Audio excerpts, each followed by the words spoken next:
an idea that we first saw, in tune really, with the quadratics, the idea of the sum of the roots and the product of the roots. Then we extended on it in extension 1, and now we're going to look at it again in extension 2.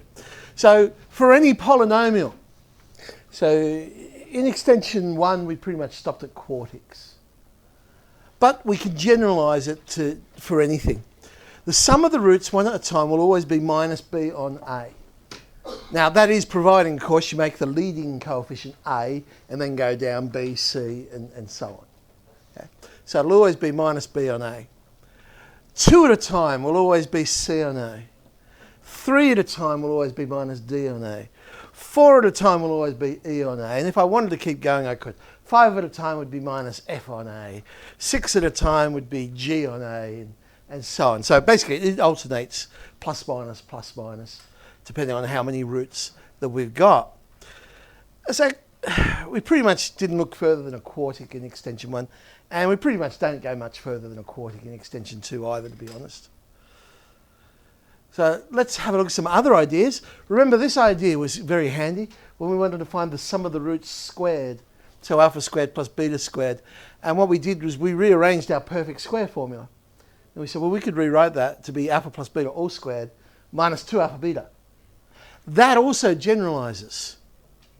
And the other really common one was the algebraic fractions. So 1 on alpha plus 1 on beta, and we just treat it like an algebraic fraction. That idea is a very common idea. So to generalise that, well, sum of the roots squared will always be the sum of the roots 1 at a time squared minus 2 times the sum of the roots 2 at a time. So it doesn't matter whether it's a quadratic, a cubic, a quartic, that relationship will always be true. It's a bit harder to generalise the fraction one because some of the roots of the reciprocal as well, if it's a quadratic, I'll end up with alpha beta in the denominator. If it was a cubic, I'd end up with alpha beta gamma in the denominator. If it was a quartic, I'd end up with alpha beta gamma delta. If I wanted to come up with a formula, I suppose it would be all the roots multiplied together on the bottom and then the sum of one less, if you get what I mean. So like on the bottom I got 4 roots for the quartic, so on the top it was the sum of 3 roots at a time.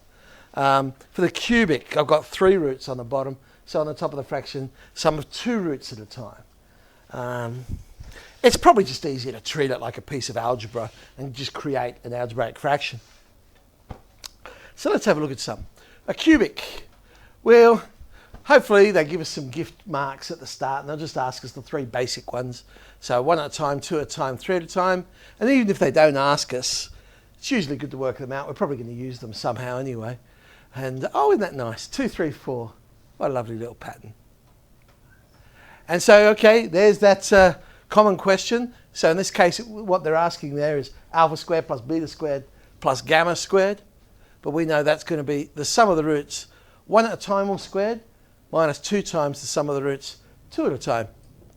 Subbing in what we've already found, that turns out to be negative 2.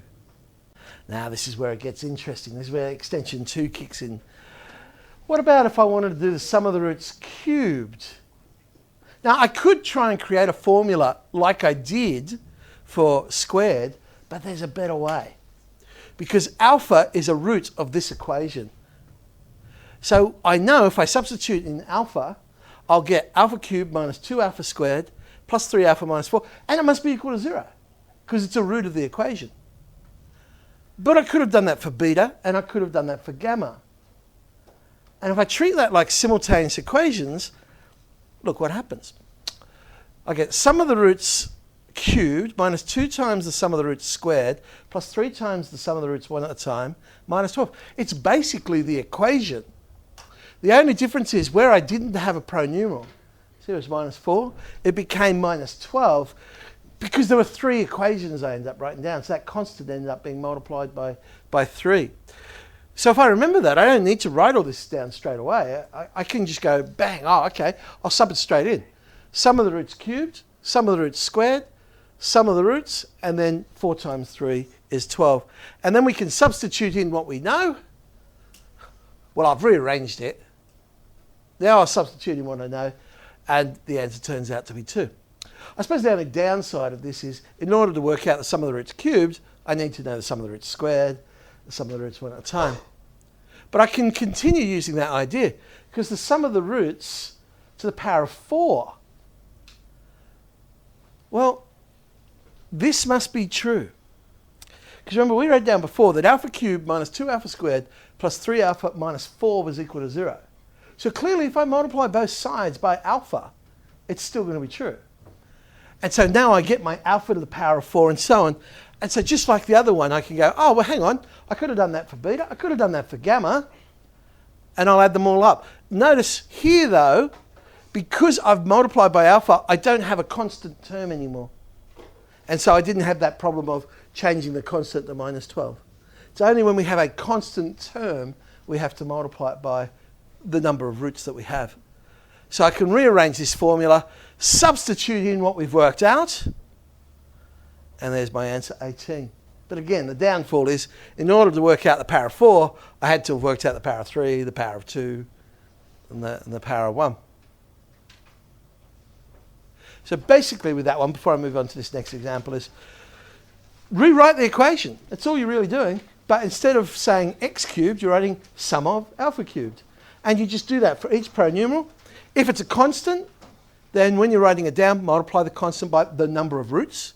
So if it's cubic, multiply by 3, quartic, multiply by 4. Okay.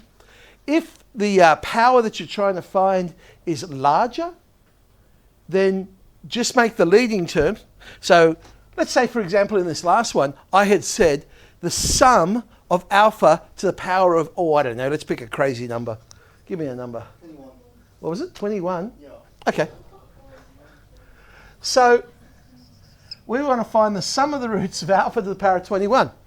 So my equation, I'll go, well, okay, the powers are going down. So it'll be minus 2 times the sum of alpha to the power of 20 plus 3 times the power sum of 19 minus 4 times the sum alpha 18 is equal to 0. So again, I've just copied the equation, but added on the appropriate number to get the power right. Of course, in order to work out 21, we would have to work out 20, 19, and 18. In order to work out 20, I'd need 19, 18, 17. In order to work out 19, I'd need 18, 17, 16, and that would take quite some time. But the idea is the same. Okay, so we could use it. I mean, theoretically, that would work. Okay. Let's have a look at this one. Alpha plus beta times alpha plus gamma times beta plus gamma. I suppose I could expand the whole thing out. But I'm not going to. And the reason I'm not going to expand the whole thing out, I suppose I've got 2 pronumerals in there. I'd rather turn that into 1 pronumeral, and I can do that because I can say alpha plus beta is the same as the sum of the roots 1 at a time minus gamma. And I know what the sum of the roots 1 at a time is. I'm still going to have an expansion, because when I sub in, I'm going to have 2 minus gamma, 2 minus beta, 2 minus alpha. I've still got to expand out, but I guess I got less pronumerals when I do. It doesn't really matter. It'd still work if I had expanded the top one out. It just probably would have been a little bit more algebraic manipulation. Okay, expand the whole thing out, grouping our terms together, and eventually we've got something I can substitute into. 8 minus 4 times the roots 1 at a time, 2 times the roots 2 at a time, and minus 3 at a time. Subbing in what we found, 2. You might be thinking the answers are always going to be 2 or minus 2, but no, it's not. 1996. Woohoo. Consider the polynomial equation. They made it monic, so this is where we've got to be careful, because notice the coefficient is 1, and then it goes A, B, C, D, and of course it's so easy to go, minus B on A, but in this case it would be minus A on 1. And so be careful. They're all whole numbers. We know the equation has a solution or a root of Ki, and K is some real number, and it's not 0. Okay. First one, I know you love these sorts of questions where you actually have to explain yourself rather than do some maths. We love doing that. It's like we're in English. State why the conjugate minus ki is also a root. Well, if ki is a root, why is minus ki a root? Roots appear in conjugate pairs when the coefficients are real. And it's certainly true. That's what they're looking for. All the coefficients are real, so solutions are in conjugate pairs. So if ki is a solution, so is minus ki. So that's what they're looking for. Roots appear in conjugate pairs, coefficients are real. Show that c is equal to k squared times a. Well, I haven't got a lot to go on.